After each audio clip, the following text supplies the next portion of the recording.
Hello নমস্কার বন্ধু। এখন রাত 9টা বাজে, আমি এসেছি উত্তমদার বাড়ি। তো এখানে ফ্যানের না স্পিড কম, তাই ফ্যান দেখতে এসেছি কি হয়েছে। দেখো ফ্যানটা স্পিডটা খুব কম। ফ্যানটা দেখার পরে মনে হচ্ছে ক্যাপাসিটারই খারাপ।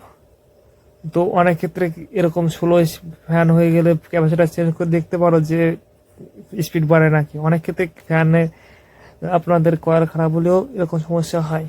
এর জন্য আমি প্রথমেই যে ফ্যানের উপর যে ক্যাপ থাকে ক্যাপটা খুলে উঁচু করে দিলাম যাতে কাজ করতে সুবিধা হয়।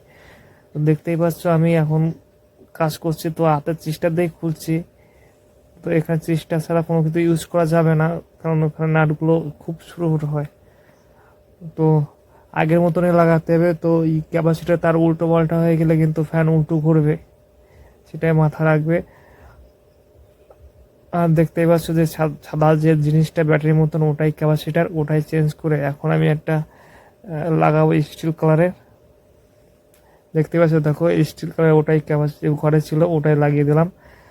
আর আগের মতো এই দেখো ক্যাপাসিটার।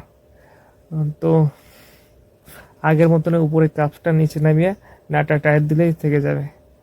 তো ক্যাপটা দেওয়ার কারণ হচ্ছে ফ্যানের মধ্যে দুটো ব্যারিং থেকে, সেই ব্যারিং মধ্যে যাতে ধুলো বানলে না যায় সেই কারণে দেওয়া। তো এখন আমি নেমে পড়ছি, দেখো বন্ধু এখন আর এখন এটা দেখো, এখন স্পিড বন্ধু।